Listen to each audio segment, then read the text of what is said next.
Biasanya kita bahas Indonesia, sekarang kita ke India dulu ya. Bulan Maret 2021, Menteri Kesehatan India mengumumkan dengan penuh kebanggaan kalau India sudah dekat dengan kemenangan melawan COVID. Dia mengambil data di bulan Februari, di mana kasus infeksi di sana rata-rata 11.000 kasus. Jauh di bawah tahun lalu yang mencapai 93.000 kasus. Kabar dari Menteri Kesehatan India ini disambut dengan penuh kemenangan oleh masyarakat India yang berjumlah lebih dari 1 miliar orang itu. Mereka kemudian melepas maskernya dan mulai menghadiri banyak kegiatan, berkumpul dengan orang banyak. Kita masuk pada fase herd immunity, kata mereka.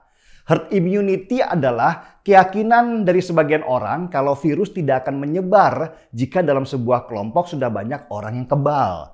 Dalam arti sederhananya, cuekin ajalah virusnya, ntar juga mati sendiri. Dan itulah yang terjadi. Ketika ada festival keagamaan umat Hindu, jutaan orang datang dari segala penjuru dan menuju satu titik yang sama, yaitu Sungai Gangga di India. Media menyebut ada 5 juta orang yang kumpul di sana. Mereka pasti nggak pakai masker dan tidak menjalankan protokol kesehatan. Buat warga India yang datang ke Sungai Gangga, COVID akan disembuhkan oleh dewa mereka. Rakyat India sangat percaya bahwa Sungai Gangga adalah ibu mereka yang akan menyembuhkan segala penyakit termasuk menambah rezeki mereka. Dan selesai pesta keagamaan itu, meledaklah COVID varian kedua di sana. Dan meledaknya juga nggak tanggung-tanggung, mirip tsunami corona. Dari angka 11.000 infeksi yang diumumkan Menteri Kesehatan mendadak naik menjadi 250.000 orang terinfeksi corona. Rumah sakit di India kemudian penuh, ambulans di mana-mana. Bahkan karena sudah tidak sempat lagi melakukan otopsi, yang mati langsung dibakar oleh petugas di beberapa tempat. India dari gembira langsung sedih mendadak karena banyak orang yang kehilangan sanak saudara. Dan dari kasus di India ini kita belajar kalau COVID ini nggak bisa dipandang dengan enteng. Ketika virus ini menyebar, dia punya kekuatan berkali-kali lipat dari penyebaran sebelumnya. Apalagi kalau ada kelompok yang dengan bangganya bilang kalau herd immunity itu adalah solusinya. Seperti di India, ternyata pemikiran seperti itu tidak menyelamatkan nyawa mereka. Itulah kenapa pemerintah kita melarang mudik tahun ini. Dan larangan kali ini benar-benar keras karena seluruh moda transportasi mulai dari darat sampai udara dibekukan selama beberapa hari. Kenapa sih harus dilarang mudik?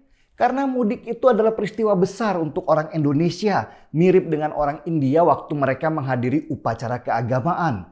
Jutaan orang dalam waktu yang bersamaan akan bergerak menuju satu tujuan, bercampur dengan yang lain, dan sudah pasti nggak ada jarak dan masker juga pasti akan dilepas. Nah, kalau itu terjadi, mungkin kita gembira ketemu keluarga karena sudah lama nggak jumpa.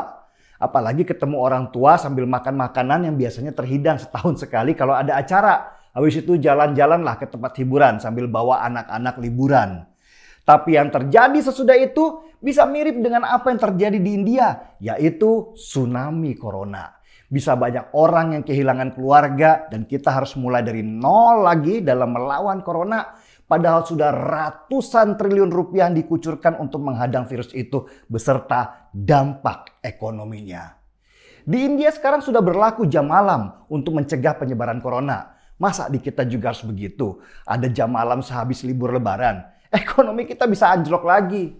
Dan sejak awal corona, India adalah negara yang cocok untuk dijadikan pelajaran buat kita. Ketika India lockdown, kita akhirnya melihat betapa sengsaranya ekonomi mereka sehingga kita tidak melockdown negara tetapi menerapkan konsep pembatasan sosial. Dan ketika India akhirnya gagal dalam menerapkan konsep herd immunity, kita mulai berjaga-jaga. Jangan sampai kita seperti India dihantam gelombang virus kedua. Lebih baik sementara ini kita lebaran di rumah saja lah ya. Tahan diri dulu dan bersabar. Kita juga tidak ingin menularkan orang tua kita yang daya tahan tubuhnya pasti lebih lemah dari kita. Virus yang bisa mengambil nyawa mereka.